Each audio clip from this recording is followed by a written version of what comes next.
Erev Tov à tout le monde. On est dans Perek 77. Ayin Zayin. Oz. On va voir un peu comme Rabbi Nachman de Breslev, même par rapport au titre de ce Teilim, Oz, la force, comment il va connecter avec ce Teilim. Alors, d'abord la Ségoula pour dire ce Teilim. Et on va dédier ce Teilim pour le Nessia Tova, ma mère qui prend l'avion ce soir pour repartir en France. Alors elle est à l'aéroport, elle nous écoute de l'aéroport. Alors on lui souhaite une Nessia Tova, que Baruch soit Matzliach et Darkea. Alors, Teilim 77. Tov liod ragil ba'amirato, shelo yipol beshum tzara. C'est marqué dans les Sfarim, le Midrash Shocher Tov, il dit que toute personne qui dit ce Teilim souvent, qu'il est habitué à le dire, alors Akadosh Baruch Hu il va faire qu'il ne va pas avoir de malheur. Segulato, Amirato, Leoshia Mitzara. Tout celui qui est en souffrance, qui dit ce Teilim, et qu'Akadosh Baruch Hu il donne. Donc il est Ozer ou Moshia. Si on est en souffrance, il nous aide, et si on le dit, alors on n'a pas de souffrance. Vesheyu nishmanim devarav be'ene kol adam. Qu'est-ce que ça veut dire? Il y a souvent des gens, ils parlent, mais ils n'ont pas l'air qu'on les écoute. Ils parlent, mais on les écoute pas.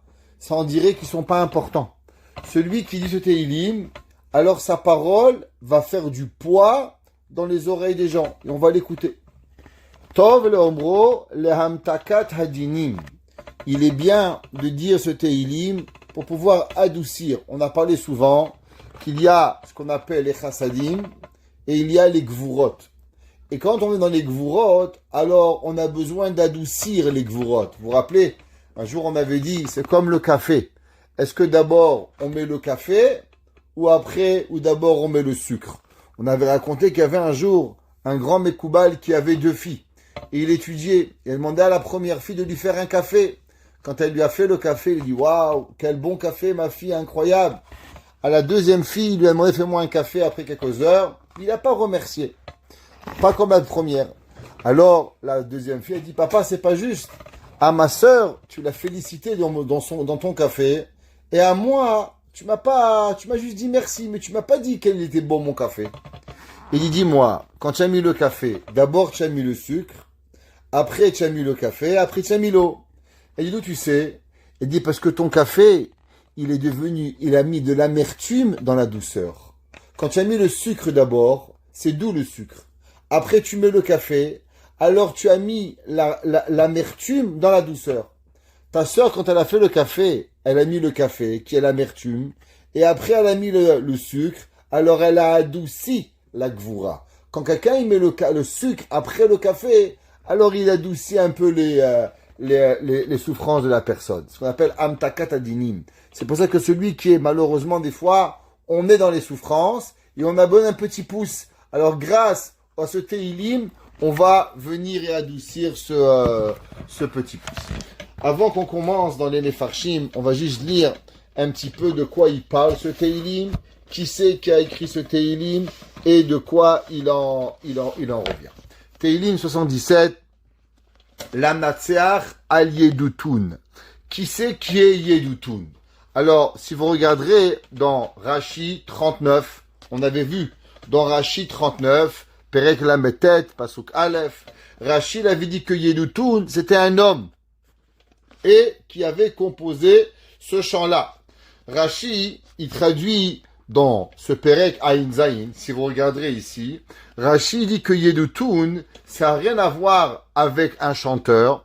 À cause c'est marqué Lamnatseach al Yedutun le Asaf Mizmor.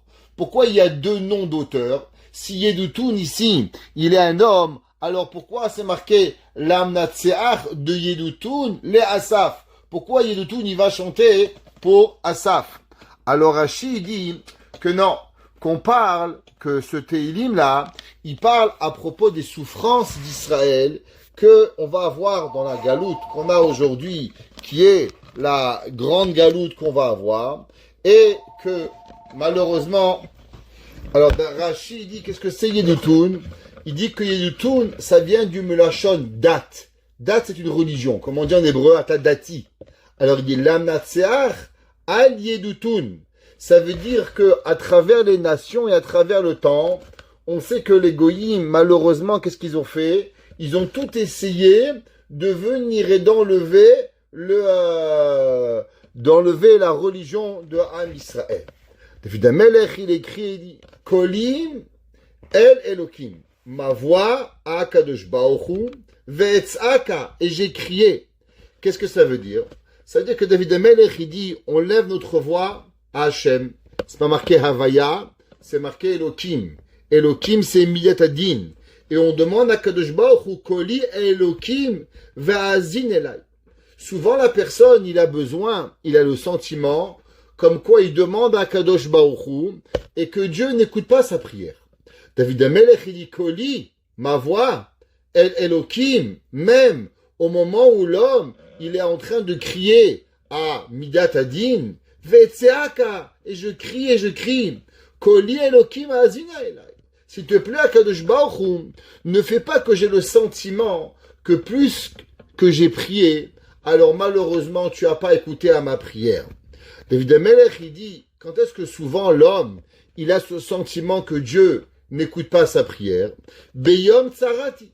Bien sûr, quand l'homme, il va bien, quand l'homme, la voiture, elle marche, il fait beau dehors, il marie ses enfants, il a de la parnassa, il a du shlom bayit, il a tout ce qu'il faut. Alors, la vie, c'est sûr qu'il a l'impression qu'Hachem, il écoute. Mais au moment où l'homme, il a en souffrance, alors là, il prie Hachem. Et souvent, il a le sentiment qu'Hachem, il n'écoute pas ses prières. David Amelech, il dit, Beyom tsarati, Hachem darashti. Au moment où je suis en souffrance, alors je recherche Akadosh Baruch Hu Kavriyachol. Il a dit, c'est quoi? Ça veut dire que l'homme, il recherche un petit peu les claques qu'il prend. Laila Nigra. Rachid, qu'est-ce que ça veut dire? Rachid dit que c'est comme un homme, un machal, qui a reçu des coups. Alors, quand est-ce qu'il commence à réfléchir à tous les coups qu'il a? Imaginez-vous un homme, il marchait même les nazis dans les camps de concentration. Durant la journée, les nazis frappaient les juifs. Les juifs n'avaient même pas le temps de réfléchir à leurs blessures.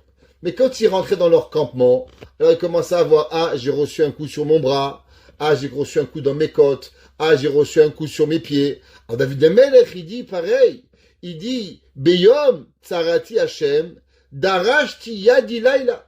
Mais quand est-ce que je commence à comprendre les douleurs que j'ai reçues? C'est durant la nuit. La nuit, c'est là que la personne, il commence à réfléchir à tous les coups. Souvent, il y a des gens, durant la journée, prenez une maman, prenez un papa qui travaille. Alors, il y a des soucis avec leurs enfants. Durant la journée, on nettoie, on court, on va au travail, on va au Beit Midrash, on revient. Quand est-ce qu'on s'arrête à réfléchir à des problèmes, à celui-là, le mariage, à cet enfant comme ça, à faut que je m'occupe de celui-là, à la maison, à le mortgage, à tout ça. Quand est-ce on passe le temps et on voit le temps de s'occuper de tout ça? La nuit. David Amelech, il dit, c'est au moment de la nuit que la personne, elle commence à réfléchir à toutes les souffrances. Et David Amelech, il dit, vélo tafoug. Et malheureusement, sans jamais s'arrêter. La personne, au moment où il va, et il est en train de penser ses blessures la nuit, alors il est en train de voir et ses douleurs sans jamais s'arrêter.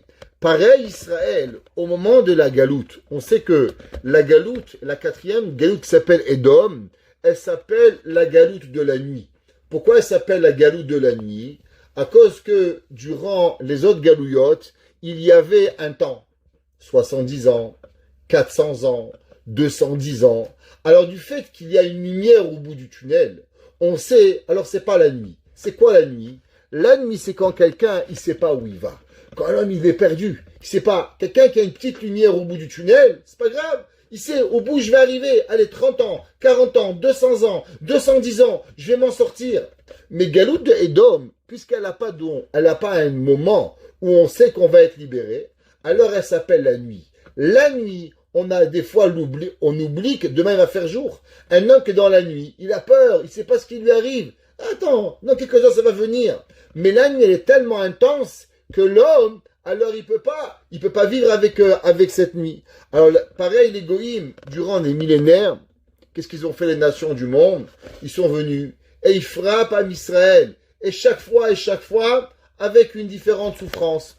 Pendant des années, on a voulu à notre corps Alors on a eu l'Inquisition, on a eu les nazis, on a eu l'Inquisition au Portugal. Qu'est-ce qu'on a voulu? On a seulement voulu avoir le corps du peuple juif.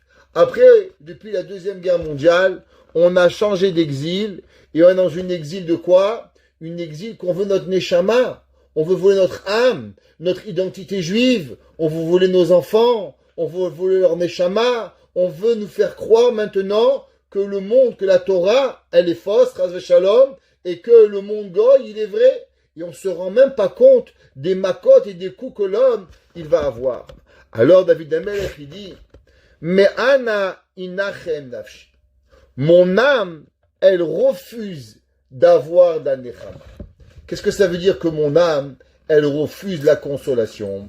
Ça veut dire que, Barminan, vous savez, quand un homme, un humain, il a perdu quelqu'un qui est cher à lui. Son père, sa mère, Dieu préserve, lo alinu velo alechem. Une des choses que les gens, ils ont très peur, c'est que de revenir à la normale, et ils ont peur d'être heureux. Parce qu'ils pensent que le jour où ils vont être heureux, alors ils vont oublier la personne qui est chère. Prenez une personne, lo alinu velo alechem, qui a perdu son père. Ça prend longtemps de la consoler. Pourquoi? Pas parce qu'elle pense que son père, il est mauvais. Hachem, il l'a amené au Lamaba, il venait Sachar, il fait Kaddish, il fait des Mishnayot. Mais quelque part, le bonheur, ça lui fait sentir comme si qu'elle a oublié la personne. Le jour où on oublie une personne, c'est le pire.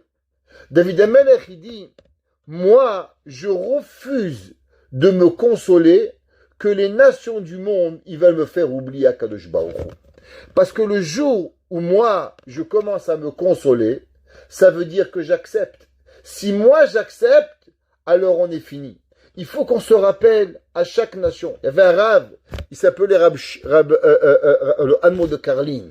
Je ne me trompe pas, il s'appelait Rab Shimon Karliner.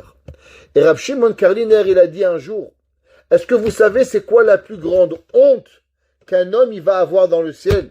C'est quoi la plus grande des hontes que Hachem il va donner à l'homme? Pas qu'il n'a pas fait Kibbutz Avahem, pas qu'il n'a pas fait Shabbat, parce que ça c'est une honte, mais c'est pas la pire. Et elle dit Rab Shalom Karliner, la plus grande des hontes que l'homme il va avoir, Akadosh Baruch Hu il va lui demander, pourquoi le temple il n'a pas été reconstruit dans ton temps? Pourquoi? Tu sais que la Gemara dit que chaque personne, que le temple il n'a pas été construit dans son temps, c'est comme si qu'il a été détruit. Alors il dit Rab Shalom Karliner, qu'Akadosh Baruch Hu, la plus grande des hontes qui arrivent dans le ciel, ils vont dire alors, t'étais sur terre, 50 ans, 70 ans, 90 ans, qu'est-ce que t'as fait pour le Beth Amikdash? Et quand l'homme il va dire, il s'est pas construit dans mon temps, il n'existe pas une honte plus grande à l'homme. Nous, c'est pour ça qu'on dit, Ariani Mamin Bemuna Shelema, Beviat Mashiach, Ve'afalpi Sheit Mamea Achakelo Bechol Yom Shelavo. Qu'est-ce que ça veut dire Achakelo? Achakelo, ça veut dire être en attente. Qu'est-ce que ça veut dire être en attente? C'est que l'homme, il ne peut pas vivre sa vie comme si que il se passe rien. C'est Mashiach, c'est plus une histoire. Ça arrive pas. C'est quoi Tikkun Chatzot? Maintenant, on est dans Ben Hametzarim. Pourquoi on pense au Beth Amikdash? On commence, on se coupe plus les cheveux. Vous savez, il y a la coutume séfarade et spécialement les Juifs d'Afrique du Nord. Ils étaient très très mahmir sur Ben Hametzarim. Ils se coupaient pas les cheveux depuis Shiva Sabet Tammuz. Ils allaient pas à la mer. Ils prenaient ça au sérieux. Pourquoi au sérieux? À cause qu'on avait cette douleur de penser à Kadosh Baruch Hu, à savoir comment Kadosh Baruch Hu il a pas un Beth Amikdash, comment on peut oublier cela. David Amelech il dit mais Ana inachem nafshi, mon âme elle refuse d'avoir de la consolation que le peuple juif ça fait 2000 ans qu'il souffre. Ça y est, c'est naturel. Nos enfants, ils partent. Nos enfants, ils sont plus chômeurs Shabbat. Nos enfants, ils se marient pas. Nos enfants, ils souffrent. Et que ça veut dire, on accepte. Chas v'shalom. On ne peut pas accepter cela. L'homme, il doit se battre. Et il doit prier sur chaque petite chose. Il manque un talit katan. Il manque un fil. Il manque une khumra. Il manque arriver. Il y avait un jour, un Rosh Yeshiva s'appelait Rav Matel Wamberg. C'était ça, Iloula. La même jour que le Iloula du Rachaim Akadosh. Et un jour, il y avait, les Canadiens, ils comprennent les matchs de hockey. Oh, le hockey, c'est une religion. Un Marseillais peut comprendre l'OM. C'est l'OM. C'est une religion, l'OM. Ouais, Alors, un petit peu comme l'OM, il y a le Canadien qui joue. Un petit peu. Ils comprennent un petit peu. C'est pas l'OM, c'est 80 000 personnes qui vont au match. Ici, 22 000, skinny, ils ne comprennent pas ce que c'est. En tout cas, Baruch Hashem. Alors, il y avait un jour un match de hockey. Alors, le Bachour, il va, bien sûr, à l'heure du hockey, il va pour sortir du Beth Midrash pour voir le match. Alors, le Rav, il le regarde, il lui dit, mon fils, comment tu vas sortir du Beth Midrash pour pouvoir aller voir un match de hockey? Tu comprends, Bitul Torah. Alors, le garçon, il regarde le Rosh Shiva, il lui dit, vous savez, Rabbi, chaque soir, la même histoire. Tous les soirs, il y a un match. Et tous les soirs, vous me dites de ne pas aller voir le match. Et moi, tous les soirs, je vais voir le match. Pourquoi vous ne gardez pas votre salive? C'est pas gentil, Rabbi, parce que la vérité, j'ai honte. Tous les soirs, vous vous dites de ne pas aller au match. Et moi, tous les soirs, je vous désobéis et je vais au match. Moi, je suis gêné que vous venez me voir. Mais vous, pourquoi vous venez? Vous savez que je vais y aller. Le Rav, il a dit, tu sais, je sais que tu vas aller tous les soirs. Mais moi, je sais très bien que mon rôle, il est mon rôle de te dire de ne pas aller au match. Et du fait que je vais répéter 1 million de fois de ne pas aller au match, alors un beau jour, tu vas arrêter d'aller au match. Et un beau jour, tu vas venir au Beth Midrash. Il dit, mais tu sais, si j'arrêterais de te dire de ne pas aller au match, alors ça veut dire que j'accepterai le match. Et si j'accepte le match, ça veut dire que maintenant la Torah, elle n'est pas importante. Alors toi, tu crois qu'en vérité, je le fais seulement pour toi. Mais moi, je le fais aussi pour moi. Parce que du fait que moi, tous les jours, je te dis que la Torah, elle est plus importante que le match, alors ça me renforce que la Torah, elle est plus importante. Et un beau jour, tu iras plus au match. Et ce Bachour qui m'a raconté, il m'a dit qu'après ce discours avec le Rav, il n'a plus jamais vu le match pareil. Et doucement, doucement, il a commencé à moins s'intéresser. Et aujourd'hui, c'est un Rosh Kolel. Et il m'a dit à combien le Rav, il avait raison. Que doucement, s'il avait juste give up, allez, c'est pas grave, laisse-le au match. J'aurais jamais arrêté. J'ai rien contre le hockey, mais dans la vie, c'est comme ça. On voit un enfant qui fait quelque chose, rien lui dire, c'est pas normal. Trop lui dire, mais il faut faire dire quelque chose. Mon fils, c'est Shabbat. Mon fils, c'est Sukkot. Mon fils, c'est Pessah. Viens manger, viens là, viens, on fait quelque chose. Maman, papa, il t'aime. À la fin des temps, ça va arriver. De Melech, il dit, mais Anaïnachem Nafshi, on ne peut pas accepter qu'on va vivre comme ça sans mettre un midash. L'homme, il doit penser à Hachem. L'homme, il doit penser à sa neshama. L'homme, il doit penser qu'il n'a pas de korbanot. L'homme, il doit penser qu'il ne voit pas la névoie. L'homme, il doit penser que tous les jours, il a un safek. Je fais pas. Mashiach, il viendra, il n'y aura plus de doute. On va avoir une lumière. On vit dans une noirceur. On vit dans une galoute qu'on ne sait pas où on va. Il faut savoir qu'un jour, tout ça va être réglé. Et on ne peut pas juste accepter la situation telle qu'elle. Et quelle est la raison? Évidemment, Melech, il dit, et quelle est la raison pourquoi moi je refuse de give up? Je refuse de compiler et d'accepter l'inacceptable. Ezkera Elohim. David Melech, il dit, à cause que je commence à me souvenir tout ce qu'il y a eu dans le peuple juif. David Melech, il dit, Ezkera Elohim, Vahemaya Asicha Vitatev Ruchisel. Ils disent, les Mefarshim, que David Amelech, il a dit, Dieu, t'as oublié ce que tu as fait au peuple juif. Kriyat Souf, Yoshua Binoun, la guerre pendant 14 ans, David Amelech, Chizkiyahu, comme on a mangé la semaine dernière, avec Sancheriv, toutes ces guerres que tu as fait. Kaviachol, c'est comme un fils qui dit à son père, papa, amène-moi, je peux pas. Comment tu peux pas, papa? T'as oublié? Tu m'as amené au hockey, tu m'as amené au ballon, tu m'as amené au parc, tu es venu avec moi. Pourquoi aujourd'hui tu ne veux pas t'occuper de moi? Hier il neigeait, hier tu m'as amené, il faisait moins 50. Aujourd'hui il fait beau, il n'y a pas de neige. Pourquoi tu ne m'amènes pas au parc?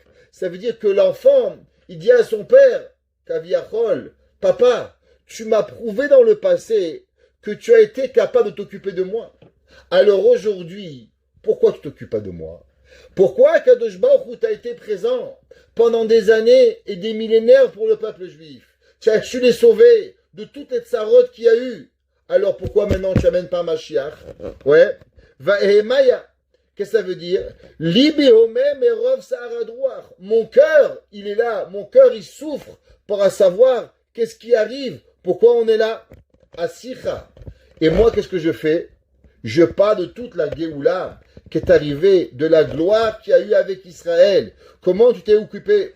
Qu'est-ce que ça veut dire?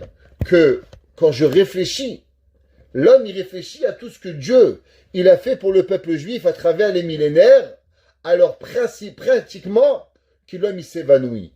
David Amelech il va dire mon souffle, c'est comme si qu'il part de mon corps en réfléchissant à tout ce que Akadosh Baruch Hu tu as fait, et pourtant aujourd'hui, un petit peu tu es loin.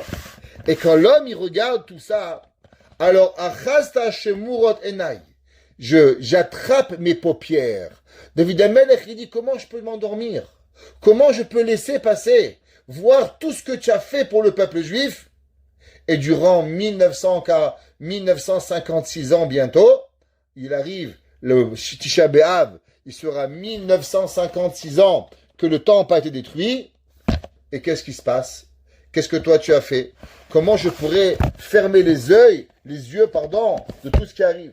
Nif'amti, que quoi? C'est comme si que le cœur vatipa'em ruchi. Mon cœur il s'est arrêté principalement de pouvoir battre. Ouais, c'est comme si que je sifflais dans une trompette pour pouvoir y arriver. Velo adaber.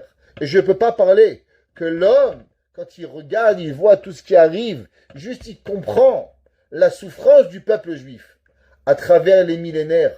Combien de personnes ont attendu le Mashiach? Combien de souffrances il y a eu? David Amelech, il dit, Velo adaber. L'homme, il ne peut plus parler. L'homme, il n'arrive plus à supporter, à savoir qu'est-ce qui se passe. La Gemara, il dit, qu'est-ce que l'homme, il doit faire quand il va chez un endeuillé? La Gemara, il dit, la meilleure chose, c'est de te taire. Juste ferme ta bouche. Assieds-toi, tais-toi. Parce que chaque mot que tu vas dire, il dit une bêtise. Là, vous savez, on oublie les parents, t'as envie de le frapper. Tu sais, Barminan, il y a des gens, ils parlent, mais tu sais pas, ils disent une bêtise derrière l'autre. Vraiment, tu sais quoi? Tais-toi. Un jour, mon père est dans une Nevaya, et le gars, il s'est levé, il a dit comme ça. Messieurs, dames, pourquoi on est là? Le mort, il faisait pas Shabbat, il mangeait pas kasher. Mais mon père, il dit, mais il est fou celui-là. Le mort, il est devant, il lui a pas de lui faire un espède, il est en train de parler. Elle dit, oui, parce qu'il a un genre, Talmid Chacham, alors on est venu. Mais c'est une honte. Vaut mieux se taire qu'il y ait des choses pareilles. David Amelech, il dit en vérité, quand l'homme, il voit Kadosh Baruch Hu, quand il voit les douleurs, que ça fait presque 2000 ans qu'on souffre, comment l'homme, il peut encore parler? Il est préférable à l'homme de se taire et de rien dire. Et David Amelech, il dit, et à quoi je pense? Chishavti yami mikedem. Alors j'ai pensé aux années, au temps d'avant. Qu'est-ce qui s'est passé? Shnat olamim. Ouais, tout ce qui s'est passé à travers les générations. Comment on a vécu, les souffrances qu'on a eues, comment d'un côté à Kadosh Baruch Hu, on a passé du temps difficile, mais on a été sauvés. Mais au moment aujourd'hui à Kadosh Baruch Hu, on a l'air qu'il nous a oubliés. David Amelech il dit Ezkera neginati balayla. Et je me suis rappelé la musique la nuit. Im levavi asicha vaychapez ruchi. Alors j'ai parlé. Qu'est-ce que ça veut dire? David Amelech il dit qu'est-ce que c'est Ezkera neginati balayla?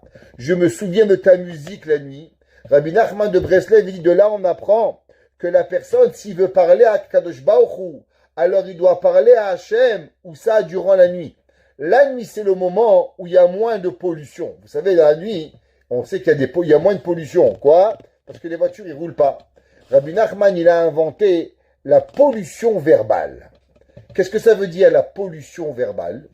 Rabbi Nachman, il a dit qu'en vérité, l'homme, pour parler à Dieu, faut sortir de la ville. Il dit pourquoi? Comme la pollution, dans la ville, il y a beaucoup de pollution des voitures. Dans les montagnes, il y en a moins.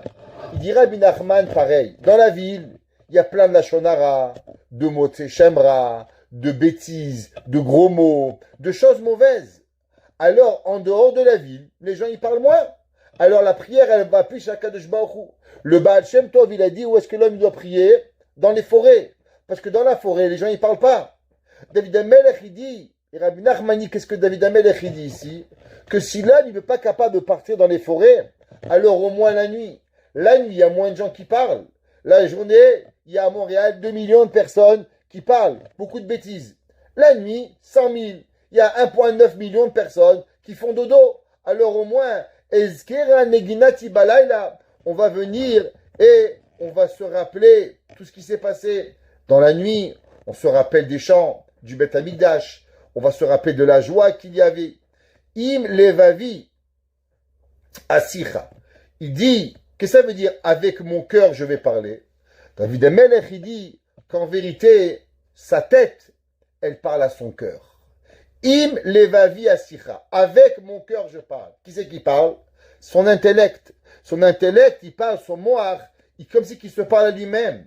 Vaïcha pezruchi. Alors mes pensées, elles cherchent une solution. Quoi faire? Quoi faire? Comment arranger le Mashiach?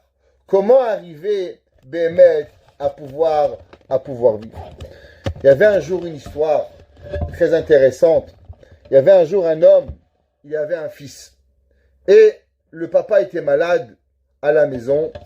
Et l'enfant, il travaillait pour le papa. La maman était décédée. Et il y avait un père en pleine Russie. Et ils n'avaient qu'un manteau. Ils n'avaient qu'un seul manteau. Alors, le père, il a dit au fils, tu sais, je suis vieux. Et comme je suis vieux, c'est à moi de prendre le manteau. Le manteau est à moi. Parce que moi, je vais mourir de froid. Il n'y a même pas de quoi amener un chauffage. Il n'y a même pas de quoi chauffer la maison. S'il te plaît, mon fils, donne-moi le manteau. Le fils se dit, papa, tu exagères.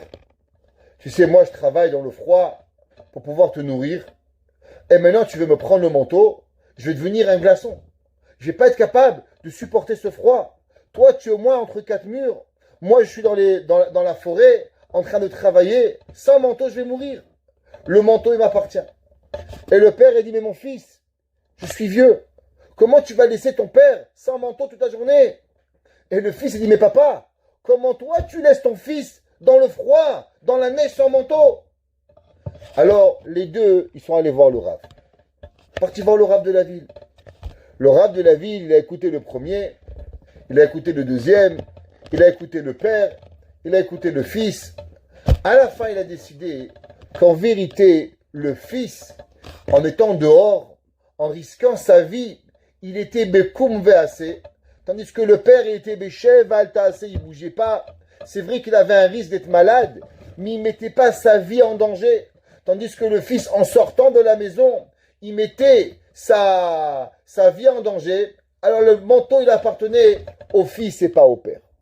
Le fils, il dit à son père, tu vois papa, tu m'as fait perdre mon temps, une demi-journée de travail, et regarde, quelque chose de simple, que le manteau m'appartient à moi. Pourquoi ça t'a pris tellement de temps pour comprendre cela?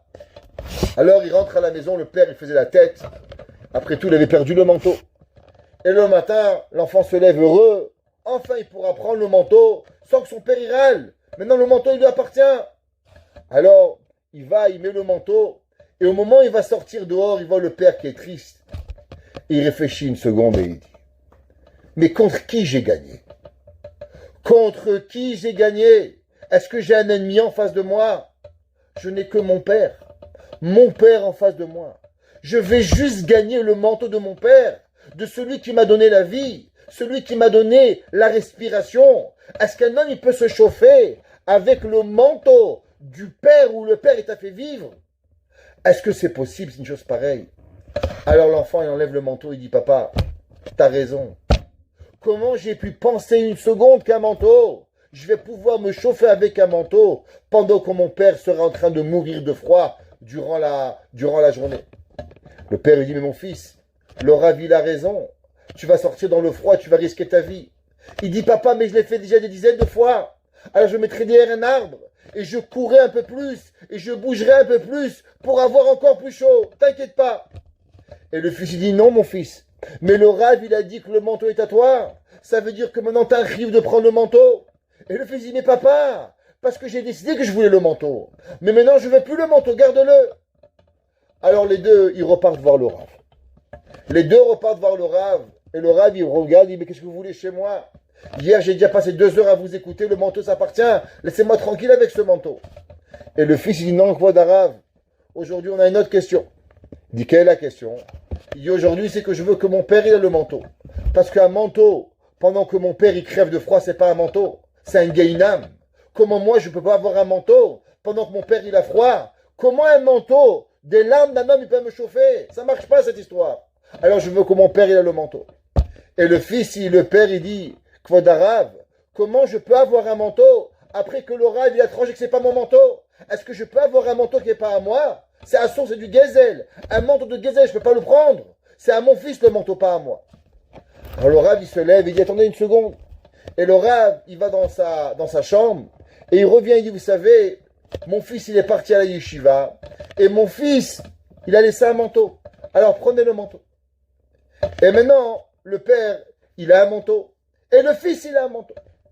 En quittant la chambre, le père il demande au Rav, Kvod Arav, j'ai une question pour vous. Il dit pourquoi?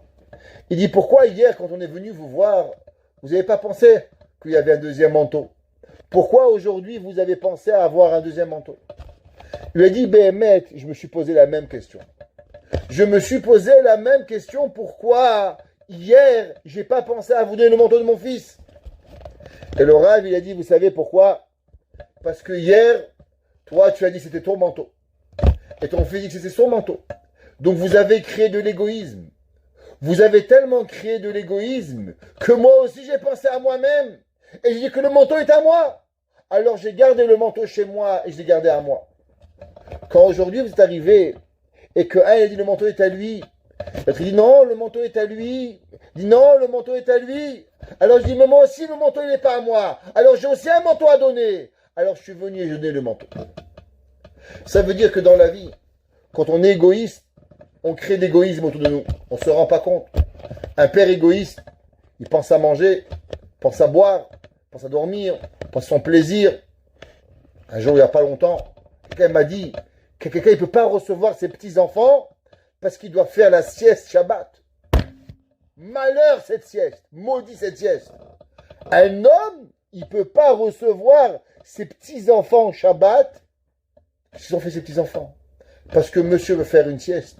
Barminan. Qu'il soit maudit lui et sa sieste. Un homme qui n'est pas capable de faire un sacrifice pour ses enfants ne mérite pas de vivre.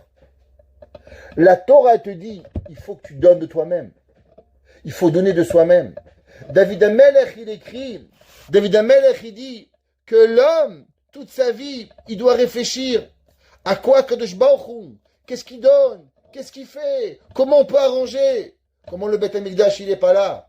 Bien sûr, si on pense combien je mange, combien je bois, combien je vais profiter, combien je vais avoir, il n'aurait rien arrivé. David Amelech, il dit, c'est pas ça la vie. La vie, l'homme, il doit réfléchir à combien Kadosh Baruch Hu, il souffre. La Gemara, elle dit, qu'est-ce que Hachem dit tous les jours? Oh, malheur aux enfants qui n'ont pas de maison. Malheur à eux qui n'ont pas le droit de mettre un korban. Hachem, il est la personne, entre guillemets, qui a le pire. Mais malheureusement, qu'est-ce qu'il a? Il pense à nous, il ne pense pas à lui. Nous, on doit penser à Kadosh Baruch Hu. La Gemara dit, vous savez pourquoi dans Ben Hametzarim, il y en avait qui ne mangeaient pas de la viande? Quel est le rapport entre Ben Hametzarim et pas manger la viande? Quel est le rapport? Vous savez que d'après la halakha, les endeuillés, ils peuvent manger la viande. C'est seulement les coutumes marocaines de ne pas manger la viande pendant les deuils. Les Ashkenazim, ils mangent de la viande. Si vous allez chez un Ashkenaz, Barminan, il est endeuillé, il mange de la viande. Il boit même du vin. Du temps de la Gemara, vous savez combien il donnait aux endeuillés à boire du vin? 10 verres. La Gemara a dit pourquoi? Pour les saouler, comme ça après, ils ne pensent pas au deuil et ils dorment. Donc il n'y a pas un interdit de boire du vin pendant qu'on est endeuillé. Alors pourquoi on ne boit pas du vin et on ne mange pas de la viande pendant les 9 jours de Tisha B'Av? Vous savez que d'après la Gemara, la seule halakha mikaradin, c'est la Seudat HaMafseket. La semaine, c'est déjà une coutume. Les 9 jours, c'est une autre coutume. C'est des coutumes. Mikaradin, d'après la Dina de Gemara, c'est seulement Seudat HaMafseket qu'on n'a pas droit, rien d'autre. Alors d'où elle est venue? La Gemara a dit que la raison, c'est que les gens, ils ont commencé en vérité, le peuple juif, il ne voulait plus manger de la viande, plus jamais. Pourquoi il ne voulait plus manger de viande, le peuple juif?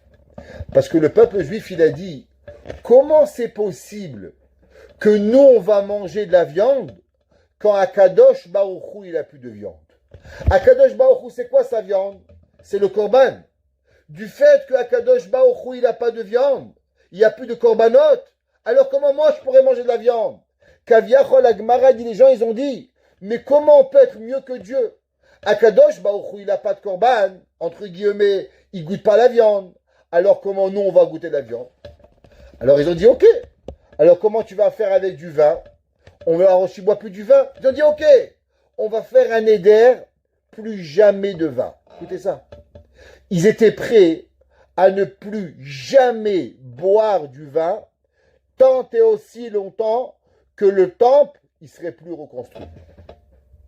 Alors après la Gemara, elle leur ont dit, alors comment vous allez faire avec l'eau? Elle dit pourquoi? Parce qu'au temple, il y avait Nisuch Hamaim. Du fait qu'il y avait Nisuch Hamaim, alors aussi vous buvez plus d'eau. Alors on ne peut plus boire de l'eau, on ne peut plus boire du vin, on ne peut plus manger de la viande, on ne mange plus de la farine, parce qu'il n'y a plus de korban, il n'y a plus rien. Qu'est-ce qu'on va faire? Alors ils ont dit, ok, c'est vrai. On ne va pas devenir fou. Alors ils ont décidé que certains, pendant les 3 semaines, du fait que Hachem, il n'a pas de korban, alors on ne mange pas la viande. D'autres 9 jours, d'autres 1 semaine, d'autres au moins 1 jour. Ça veut dire que l'homme, il doit ressentir un manque. Akadosh Baruch Hu, il n'a pas de Beth Amikdash. Akadosh Baruch Hu, il n'a pas de gloire. Akadosh Baruch Hu, il n'est pas reconnu dans le monde. À cause de moi. À cause que moi, j'ai des avérotes. À cause que moi, je ne fais pas ce qu'il faut faire. Alors Akadosh Baruch Hu, il n'a pas sa maison. L'homme, il doit s'arrêter. Il doit trouver une solution. Quoi faire? Qu'est-ce que je dois faire? David Amelech, il dit, Vayechapez Ruchi. Les Havdil. Un père, une mère, ils ont un enfant difficile. Il n'apprend pas à l'école. Une difficulté d'apprentissage. Ça arrive à tout le monde.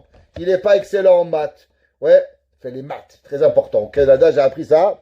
Que les maths, oh aïe aïe, c'est pas grave. Les maths, c'est important. Hog velo yavor. Ok. Alors, qu'est-ce qu'il y a? Le père, il réfléchit. On lui prend un tuteur. On lui prend un professeur. On lui fait un cours privé. On fait quelque chose. On réfléchit à une solution. On ne dit pas, ah, c'est pas grave, tu es nul en maths. Razvé Shalom. Il faut qu'il soit médecin. Un fils pas médecin, c'est pas possible. Alors, il faut qu'il soit docteur. Ouais. Comme il a dit un jour rabbin Citrouk.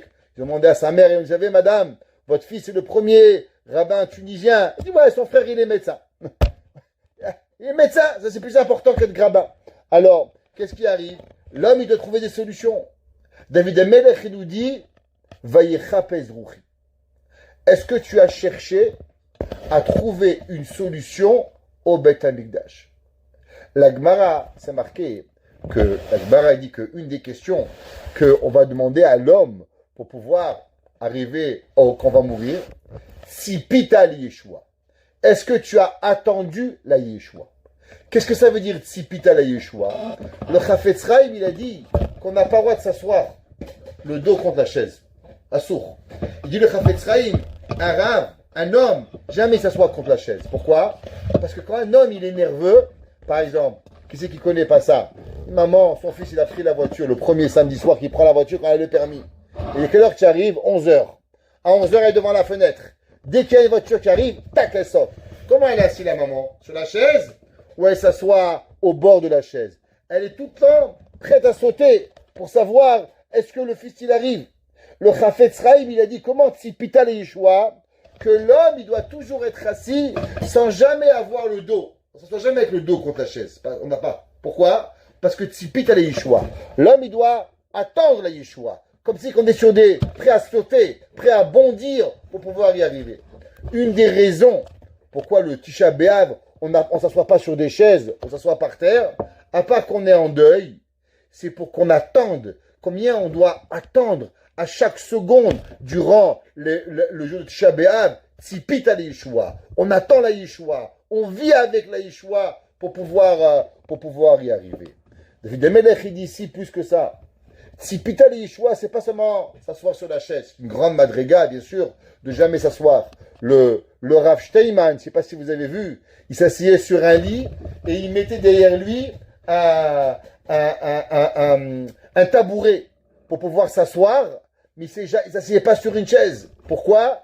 Tzipit à la Yeshua. Pour être prêt à bondir si Mashiach il arrive, le Rav Steinman.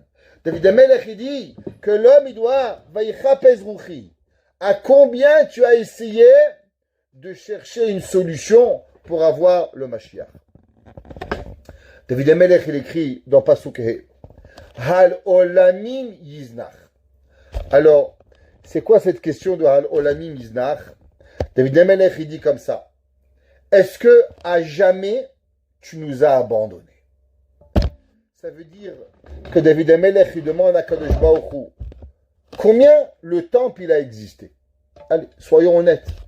En tout et pour tout, il y a eu 830 ans de temple. C'est tout.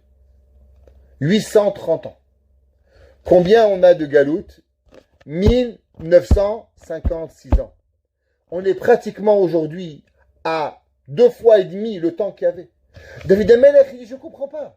Mais déjà, combien de péchés on a pu faire en 410 ans qu'aujourd'hui, 1956 ans, on n'est pas capable de réparer? C'est pas possible. Qu'est-ce qui arrive? David Amelech, il dit, Hal olam niznach. Combien la patience de Dieu, elle va prendre de temps? Combien? C'est comme un fils.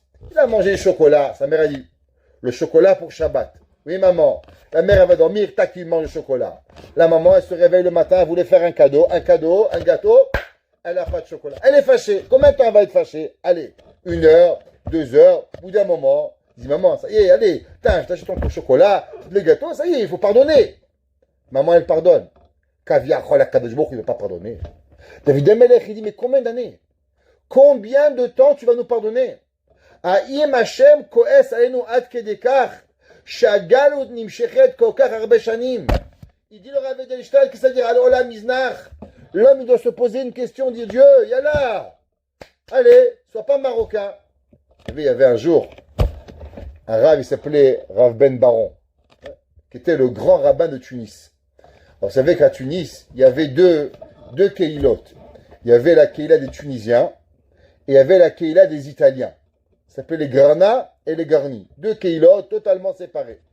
Le premier rabbin italien de la communauté tunisienne, c'était l'oncle de mon père, Rabbi David Ben Baron. Et comme il était le premier rabbin de la communauté italienne à devenir rabbin chez les Tunisiens, le premier Shabbat où il est devenu rabbin, ils lui ont tendu un piège. Quel piège? Ils lui ont demandé la question suivante. Kavod Arav, le Mashiach, il est italien ou il est tunisien? Alors, qu'est-ce qu'on peut faire? La Gemara a dit que le Mashiach, il est italien, il vient de Rome. Alors, il leur a répondu. La Gemara a dit qu'il est italien. La moitié de la synagogue se sont fâchés, ils ont quitté la synagogue. Shabbat d'après, il dit, où sont tout le monde? Il dit, Rabbi, mais vous les avez insultés. Vous leur avez dit que Mashiach, il est italien, dans une synagogue tunisienne. Ils viennent plus à la synagogue. Il a dit, ok. Ramenez-moi l'argent. La semaine d'après, la 3e semaine, ils ont ramené la synagogue. Et là encore, le même, il s'est réveillé, il dit, monsieur le rabbin, le Mashiach, il est tunisien ou italien? Le rabbin, il a dit, le Mashiach, il est italien. C'est pour ça qu'il est tellement lourd que ça fait 2000 ans qu'il n'est pas arrivé. S'il avait été tunisien, il serait venu plus tôt. Mais à cause qu'il est lourd, alors il n'est pas venu après presque 2000 ans d'histoire. Comme ça qu'il leur a dit. David Amelech, il demande, qu'est-ce qui se passe? Combien on peut souffrir à avoir tellement? Et afes la netzach chasdo. Ouais, qu'est-ce que ça veut dire? Alors si on va traduire les mots, l'explication, elle est comme ça. David Amelech, il dit, afes vient du mot ephes, qui veut dire néant. La netzach, à tout jamais, chasdo ta bonté. Ça veut dire que David Amelech, il dit, est-ce que Barminan, les bontés de Dieu, elles sont finies? Est-ce que c'est comme si qu'on pourrait dire, c'est comme une maman, elle a une réserve de chocolat, elle doit celui-là un chocolat, et à celui-là un chocolat, et à celui-là un chocolat, et un beau jour, il n'y a plus de chocolat, il est terminé. David Amelech, il dit, quand on voit la galoute, ha-efes la netzach chasdo, est-ce que elle s'est vidée ta bonté à l'éternité? Est-ce qu'il n'y a pas un moteur qui va re-rentrer la bonté de Dieu? Alors, tu étais fâché pendant 1 mois, tu repars faire les courses. La maman, elle n'a plus de pommes. Et c'est pas grave, demain, je vais aux courses, je donne une pomme. David Amelech, il dit, je comprends pas. Quand il n'y a pas un moteur pour remplir le chesed, ha-efes, la netzach chasdo, est-ce que à tout jamais, ta bonté à Kadosh Baruch Hu, elle est perdue. Gamar Omed Ovador, ouais, est-ce que la décision d'apporter la galoute, elle est pour ad vitam aeternam? Est-ce qu'elle va jamais pour pouvoir arriver et pour pouvoir arriver que quoi? Comme on a expliqué que toutes les galoutes, elles étaient momentanées, 20 ans, 200 ans, 70 ans. Pourquoi tellement de temps? David Amelech, il dit, Ashachach Chanot El. Ouais. Est-ce que tu as oublié Chanot El? Que vient dire le mot Chanot? Chanot vient du mot Chen, vient du mot El, Rahum, Vechanoun. Il dit, David Amelech, Hashachach, est-ce que tu as oublié Chanot? Chanot, c'est Chanoun. Chanoun au pluriel, ça s'appelle Chanot. Chanot El. Est-ce que toi, tu as oublié ta mida de grâce et de bonté à Kadosh Baruch Hu? Ouais. Im kafatz be'avrachamav.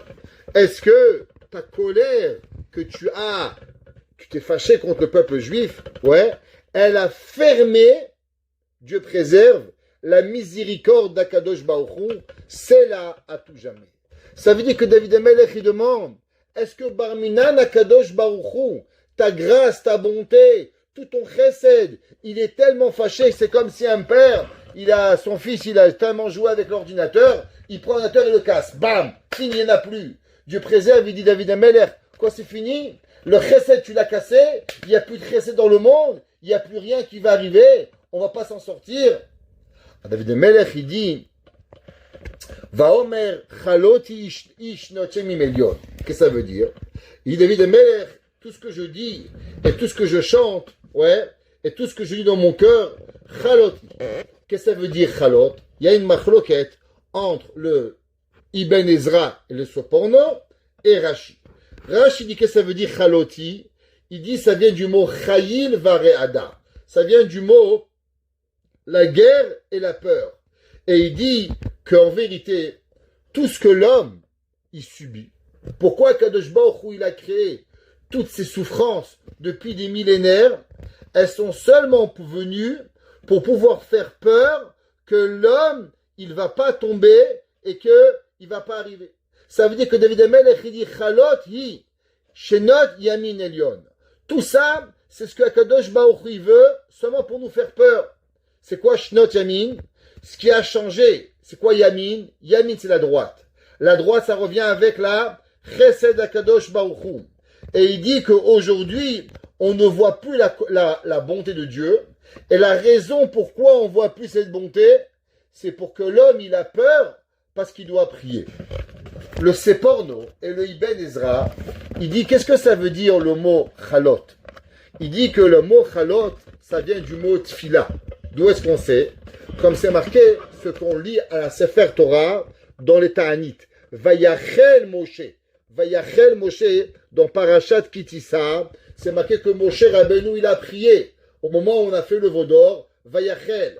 Alors il y va Omer Chaloti. David Amelech, il dit le Ibn Ezra, que David Amelech a dit que j'ai prié. Que quoi? Que tout ce que Akadosh Baruch Hu, il fait à l'homme, depuis des millénaires, vous savez qu'est-ce que Hachem il fait? C'est seulement parce qu'en vérité, il veut que l'on prie. Toutes les souffrances qu'un homme il a, comme Rabbi Nachman de Breslev, il a dit, que toute chose que l'homme il lui manque, en vérité, il ne lui manque que uniquement à cause qu'il n'a pas assez prié. Dès qu'un homme il lui manque quelque chose, c'est qu'il lui manque la tefila. La tefila, c'est la raison pour pourquoi l'homme il arrive. David Amelech, il dit, va omer chaloti. Tu sais pourquoi Dieu il fait tout ça? Parce que Hachem il veut que l'homme il va arriver à prier. Tout ce que Hachem il veut de nous, c'est seulement la prière. Ça veut dire que, en vérité, d'après Rashi, les millénaires, ils viennent à cause de la peur pour qu'on fasse les chouvas et pour qu'on puisse prier.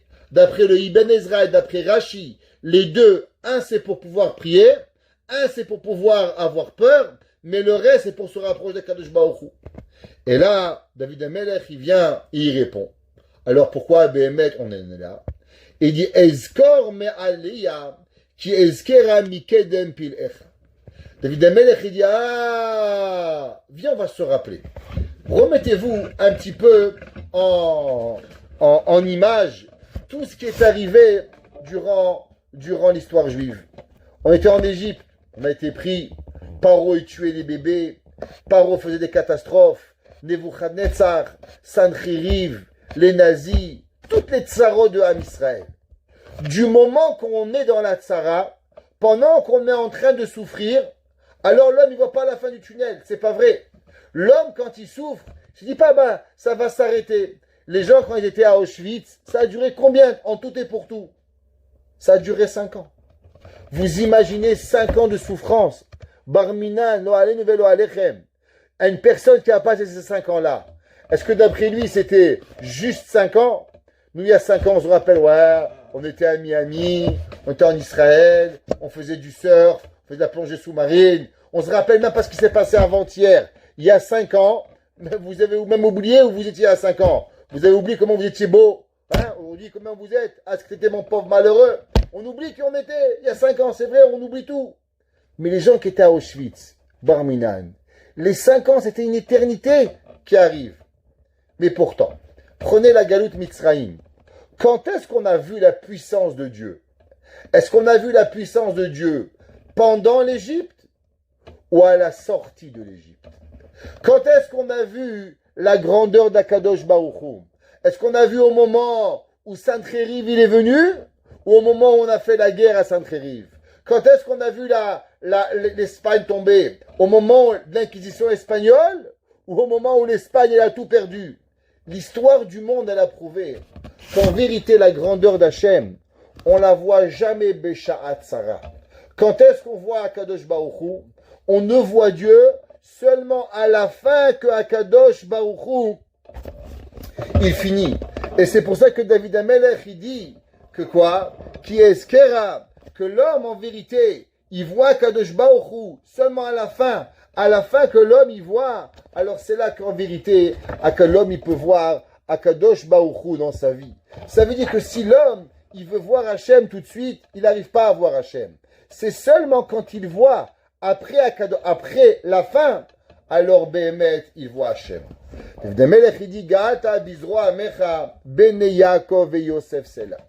Qu'en vérité, tu as délivré, Zroa c'est la main droite, ton peuple, bene Yaakov et Yosef, qui sont les enfants de Yaakov et les enfants de Yosef. La question, vous la comprenez tout de suite. Quelle est la raison pourquoi Béhémet, David Amelech, il parle que de David et de Yaakov et de Yosef? Qu'est-ce qu'il y a seulement avec ces deux-là? Pourtant, Yaakov, il a eu plusieurs enfants. Alors, quelle est la raison pourquoi on ne mentionne que Yaakov et Yosef? Alors, la réponse, elle est simple. Elle est, d'après le Pshat Pashut, il dit que, on sait que Yosef, Yaakov, c'était le père, et qui c'est qui a nourri toute l'Égypte? C'était Yosef. Alors, la Galoute Mitzraïm, c'était qui le sauveur? Elle s'appelle Yosef. C'est pour ça que c'est marqué Béné, Yaakov et Yosef, c'est là. Pour ceux qui veulent, on va étudier un petit passage dans le Zera Shimshon et vous pouvez le voir dans le Zera Shimshon, ceux qui ont à propos de cette désolé, on le voit pas très très très bien, mais ceux qui veulent, ils peuvent le voir dans leur livre. Alors, il dit le Zera Shimshon, quelle est la raison pourquoi on voit, c'est marqué Béné Yaakov et Yosef? Alors, il dit, on sait que la Gemara, elle dit, c'est marqué dans le Midrash, dans Baba Batra, qu'au moment où Yaakov Avinu, il a eu Yosef Hatzadik avec Rachel, ouais, alors il a dit, ah, enfin, j'ai eu maintenant la solution pour combattre Esav. Quelle est la raison pourquoi il a eu la solution pour combattre Esav? Alors vous savez que c'est marqué dans la Gemara, il dit, Amar Rabbi Shmuel bar Nachmani, Mesoret yi she'en zaro shel Esav nimsach ela biyad bena shel Rachel.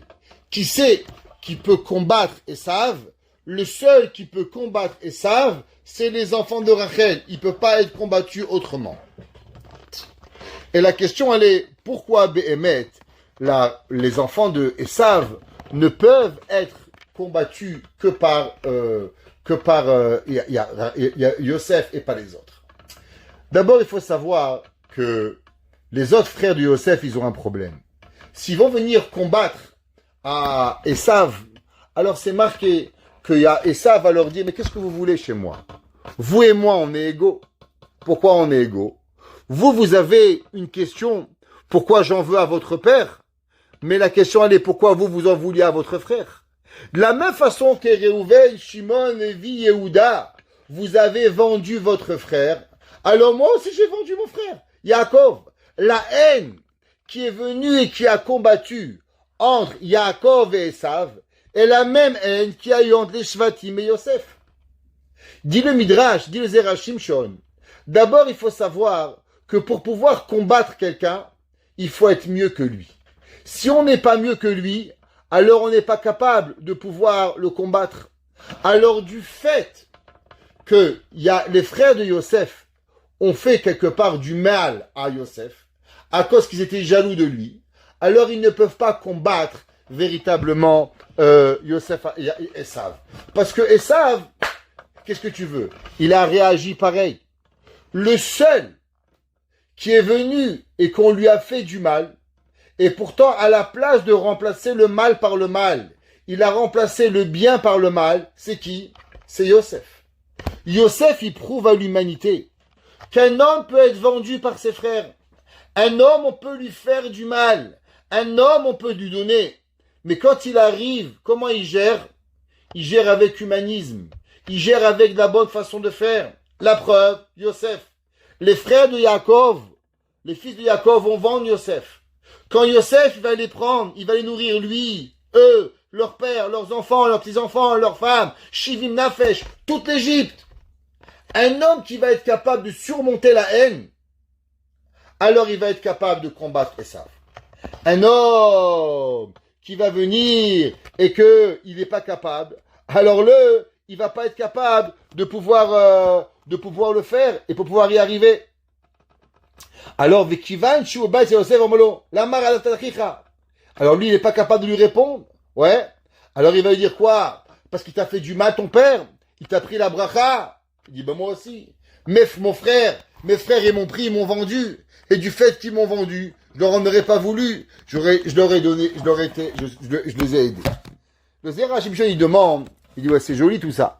Mais en vérité, c'est que au moment de la vente de Yosef, où Yosef il est né, il n'y avait pas encore Esav, il n'y avait pas encore vendu. Alors pourquoi Behemet, à ce moment-là, ouais, Yaakov Avinu, il est venu et il dit, Yosef, il va les sauver. Qu'est-ce qu'il y a de particulier?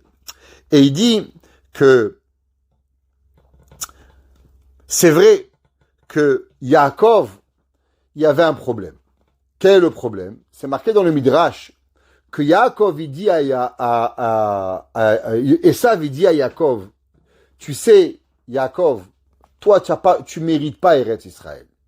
Pourquoi tu mérites pas la Géoula?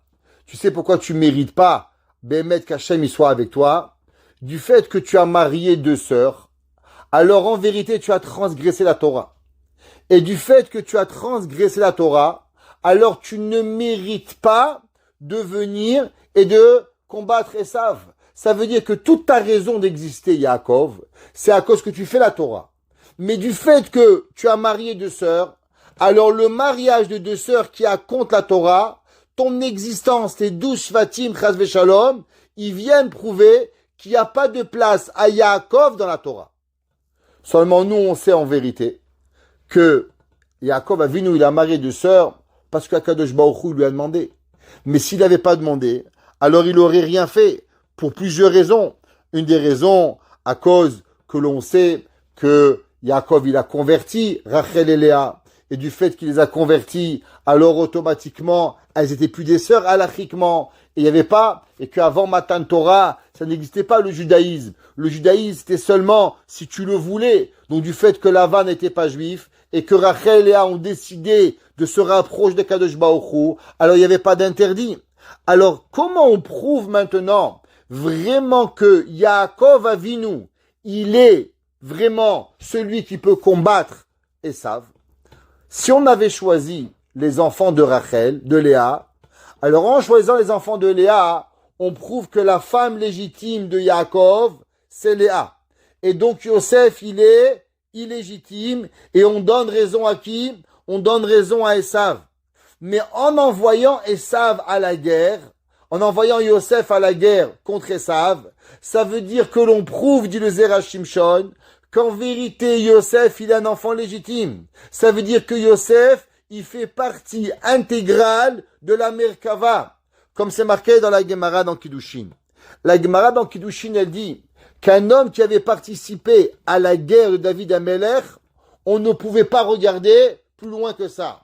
Ça veut dire que, vous savez, les gens, ils adorent voir le Yichus. C'est qui l'arbre généalogique? C'est qui son père? C'est qui son grand-père? C'est qui était juif? Il n'était pas juif? Converti, demi-converti? Mais la Gemara a dit que un homme qui avait servi à la guerre de David Amelech, on ne regardait pas. Pourquoi? Parce que David Amelech, il choisissait à la guerre que des hommes qui étaient 100% bien. Parce que si l'homme, il avait la moindre avait grave, il mourait. Donc, du fait qu'on envoie Yosef Hatzadik à la guerre contre Esav, alors c'est automatiquement que Yosef, il est quoi? Que Yosef, il est un tzaddik. Et ça veut dire que Yaakov, il mérite de combattre Esav. Et du fait qu'il mérite de combattre Esav, alors automatiquement, c'est sûr que Yaakov, il a fait ce que Akadosh Baruch Hu, il a voulu. Ou les ficha haratza Akadosh Baruch Hu chez Esav, lo yipol ela biyad bane asher Rachel davka, chez mise yakiru veidu kol haolam. Et dit pourquoi? Ça veut dire que comment on va prouver que Behemet Yaakov, il a marié Rachel et Léa d'après la volonté d'Akadosh Baruch Hu?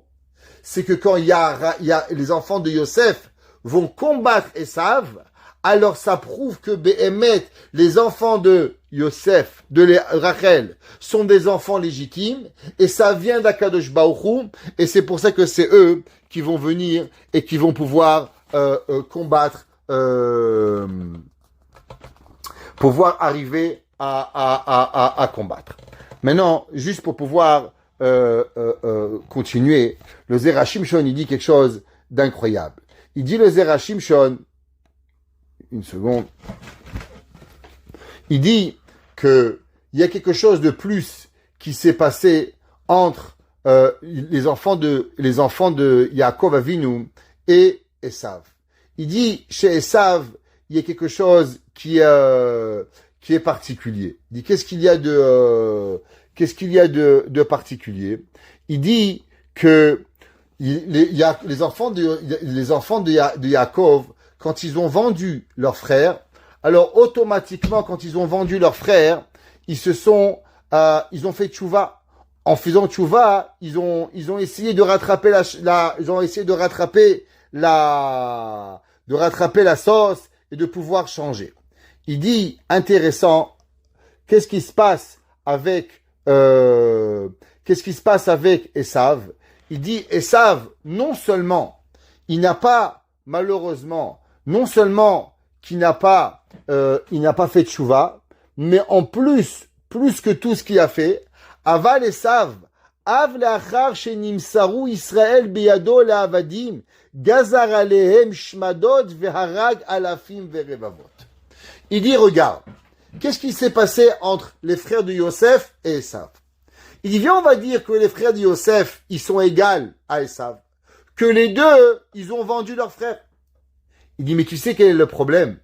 C'est qu'en vérité, les frères de Yosef, quand ils ont voulu tuer leur frère, ils ont fait tchouva. Il dit, viens, pourquoi on a vendu? Ils sont partis le chercher. Ils ont essayé de faire tchouva. Il dit, si toi, Béhémet, tu cherchais seulement à avoir du pouvoir, alors maintenant, Akadosh Baruch Hu, il a donné Yaakov dans les mains de Esav. Pourquoi ça fait 2000 ans que toi, tu es en haut et nous, on est en bas? Pourquoi tu nous tues? Pourquoi tu ne te suffis pas seulement de pouvoir venir et de nous voir esclaves? Quel est ce besoin de vouloir nous détruire? Quel est ce besoin, dit le Zera Shimshon, qu'on arrive et que, malgré qu'on est esclave, malgré qu'on n'a pas de bête Amikdash, alors on vient, on nous tue, on nous massacre. Mais qu'est-ce que tu attends de nous? C'est pas suffisant qu'on n'a rien? Alors il dit, c'est pour ça que Behemet, Akadosh Baruch Hu, il dit, regarde Am Israël, regarde Yosef. Yosef, quand lui, il a été pris, alors après, Am Israël, ils ont fait Teshuvah. Quand ils ont fait Teshuvah, alors ils ont pardonné. Tandis que les Goïm, c'est pas vrai qu'ils veulent être mieux que nous. En vérité, leur seule et unique volonté du Zera Shimshon, c'est qu'ils ont envie seulement de pouvoir nous tuer et de pouvoir nous exterminer. Mais c'est pas qu'ils ont envie de se rapprocher d'Akadosh Baruch Hu. Parce que s'ils voulaient se rapprocher de Dieu, alors, très rapidement, quand ils ont vu que Am Israël avait détruit le temple, ils nous auraient laissé. Mais leur volonté de nous exterminer, alors c'est ça qui prouve en vérité qu'il n'y a rien. Et c'est ça que David Amelech, il termine à la fin du Teilim, et il dit la chose suivante. Beyam darkecha ushvilecha b'mayim rabim, que toi tu as pris et tu as créé des océans et que tu nous as ouverts. Si vous regardez, il y a marqué ushvilecha, il y a un kra et un ktiv. Un c'est avec un yud et un c'est sans yud. Pourquoi? À cause qu'en vérité, quand on est sorti d'Égypte, il n'y avait pas un chemin, il y avait 12 chemins. Bemaim Raim, Vikvotecha Nachita Katonamecha, Biyad Moshe Aaron. Et il dit, David Amelech, comment à la fin, tu nous as donné la main de Moshe et Aaron. Ça veut dire que voir Akadosh Baruch Hu, des fois au moment de la souffrance, on n'est pas capable de le voir, mais au moment où la Géoula, elle vient, alors on peut voir Hachem. Alors, Bet Hachem, que nous aussi, aujourd'hui on vit peut-être 2000 ans d'exil presque, mais on souhaite à Kadosh Baruch Hu que de la même façon qu'on est dans la Tzara, on ne pouvait voir la Géoula, mais plus la Tzara elle a été grande, et plus la Géoula elle a été grande, alors que nous aussi, après pratiquement 2000 ans d'exil, à combien notre Géoula elle soit là, et que Kadosh Baruch Hu, il vient nous sauver, et il vient nous délivrer de tout ce que les Goïm ils nous ont fait, toutes les nations du monde, ils nous ont fait, pour pouvoir que Kadosh Baruch Hu Behemet, il nous vienne et il nous sauve pour pouvoir Behemet revivre la Geoula Shelema Bimera Biyamenu. Amen.